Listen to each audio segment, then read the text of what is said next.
출애굽기 2장 11절에서 25절까지의 말씀입니다. 출애굽기 2장 11절에서 25절까지의 말씀 우리 함께 읽도록 하겠습니다. 모세가 장성한 후에 한 번은 자기 형제들에게 나가서 그들이 고되게 노동하는 것을 보더니 어떤 애굽 사람이 한 히브리 사람 곧 자기 형제를 치는 것을 본지라. 좌우를 살펴 사람이 없음을 보고 그 애굽 사람을 쳐 죽여 모래 속에 감추니라. 이튿날 다시 나가니 두 히브리 사람이 서로 싸우는지라. 그 잘못한 사람에게 이르되 내가 어찌하여 동포를 치느냐 하매 그가 이르되 누가 너를 우리를 다스리는 자와 재판관으로 삼았느냐. 내가 애굽 사람을 죽인 것처럼 나도 죽이려 하느냐. 모세가 두려워하여 이르되 일이 탈로 되었도다. 바로가 이 일을 듣고 모세를 죽이고자 하여 찾는지라. 모세가 바로의 낯을 피하여 미디안 땅에 머물며 하루는 우물 곁에 앉았더라. 미디안 제사장이 7달이 있었더니 그들이 와서 물을 길어 구류에 채우고 그들의 아버지 양떼에게 먹이려 하는데 목자들이 와서 그들을 쫓는지라. 모세가 일어나 그들을 도와 그 양떼에게 먹이니라. 그들이 그들의 아버지 루엘에게 이를 때 아버지가 이르되 너희가 오늘은 어찌하여 이같이 속히 돌아오느냐. 그들이 이르되 한 애굽 사람이 우리를 목자들의 손에서 건져내고 우리를 위하여 물을 길어 양떼에게 먹였나이다. 아버지가 딸들에게 이르되 그 사람이 어디에 있느냐. 너희가 어찌하여 그 사람을 버려두고 왔느냐. 그를 청하여 음식을 대접하라 하였더라. 모세가 그와 동거하기를 기뻐하며 그가 그의 딸 십보라를 모세에게 주었더니 그의 아들을 낳음에 모세가 그의 이름을 게르솜이라 하여 이르되 내가 타국에서 나그네가 되었음이라 하였더라. 여러 해 후에 애굽 왕은 죽었고 이스라엘 자손은 고된 노동으로 말미암아 탄식하며 부르짖으니 그 고된 노동으로 말미암아 부르짖는 소리가 하나님께 상달된지라. 하나님이 그들의 고통 소리를 들으시고 하나님이 아브라함과 이삭과 야곱에게 세운 그의 언약을 기억하사 하나님이 이스라엘 자손을 돌보셨고 하나님이 그들을 기억하셨더라. 아멘. 여러분, 인구가 늘어난다라는 건 지배자 입장에서는 굉장한 위협과 부담이 되는 게 사실입니다. 한 나라의 경제력에도 노동력이 차지하는 비중이 굉장히 크다라는 것을 우리는 잘 알고 있습니다. 요즘은 덜하지만 10년 전만 해도 전 세계적으로 메이드 인 차이나는 꽤나 유명한 제품이었습니다. 이게 질이 좋아서 유행하다 보기보다는 정말 어느 곳에나 가면 있는 제품이 바로 메이드 인 차이나였습니다. 재미있게도 우리나라 안동은 하이탈로 유명한 도시에 있는데 우스갯소리인지는 모르겠지만 안동에서 파는 하이탈도 뒷면을 들춰보면 메이드 인 차이나라고 그렇게 쓰여 있을 정도입니다. 메이드 인 차이나가 유명해진 이유는 전 세계 인구 1위인 이 중국에 그 값싼 노동력을 무제한으로 제공받을 수 있는 이점 때문입니다. 여러분, 애굽 입장에서 히브리인들은 국가 경제에 막대한 이윤을 남길 수 있는 최상의 노동력을 제공하는 사람들이었습니다. 혹자는 당시 애굽의 총 생산량의 3분의 1 가량이 노동력에서 나온다라고 말하는 사람이 있을 정도였습니다. 이런 값비싼 노동력을 아무런 대가 없이 쓸 수 있다는 건 애굽 입장에서는 절대로 포기할 수 없는 국가 이익의 절대적인 부분이다라고 할 수가 있습니다. 그러나 노동 착취를 받는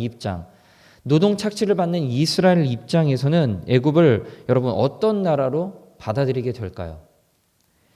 절대적인 악입니다. 그것도 430년이란 긴 시간입니다. 여러분, 이게 보통의 시간이 아니다라는 것은 우리나라의 조선 왕조가 500년 정도 되었다가 망하게 되는데 이것만 비교해봐도 얼마나 긴 시간이다라는 것을 알 수가 있습니다. 이런 고통의 역사 가운데 하나님께서 구원의 역사를 시작하시는데 그 중심에 우리가 잘 아는 그 이스라엘 사람이라면 너무나도 중요한 인물로 뽑고 있는 그 모세가 자리 잡고 있습니다. 모세는 히브리인 출신이지만 하나님의 섭리 가운데 40년의 그 시간 동안 애굽의 왕족으로서 온갖 좋은 교육과 그리고 온갖 좋은 혜택을 누리면서 살아갔던 사람이 바로 모세입니다. 그러나 하나님은 수많은 압제와 고통 속에서 신음하고 있는 이 이스라엘의 탄식 소리를 들으셨습니다. 여러분, 그들의 목소리가 어땠을까요? 애굽이란 이 거대 제국, 아까 말씀드렸던 이 애굽이란 거대 제국이 굴러가는데 가장 밑바닥에서 짓이겨지면서 희생을 당하면서 살아가야 했던 사람들이 바로 이 이스라엘 사람들입니다. 이들의 삶이 어땠을까요? 태어나자마자 노예로 태어나서 죽을 때까지 그 신분을 벗어나지 못하는데 이런 비참한 죽음, 비참한 삶이 여러분 어디 있을까요? 우리는 성경을 입체적으로 보지 못하기 때문에 이들의 고통을 느끼지 못하지만 여러분 만약 우리의 하나뿐인 인생이 우리의 하나뿐인 삶이 평생 노예로 태어나서 죽게 된다면은 이것만큼 낭비가 되는 인생이 없을 겁니다. 하나님은 이런 이스라엘 백성들을 기억하셨습니다. 24절에 보시면은 하나님께서 그들의 고통 소리를 들으시고 아브람과 이삭과 야곱에게 세운 그의 언약을 기억하셨다라고 말씀하십니다. 이제까지 모든 상황과 삶의 정황들이 절망과 희망 없음이라면은 여기서부터 바로 이 지점, 2장에 나온 이 지점부터 한 줄기의 빛이 닿지도 않을 것 같은 그런 초라한 반지하 방에서도 한 줄기의 빛, 그 고귀한 빛이 들어오기 시작하다라는 것을 볼 수가 있습니다.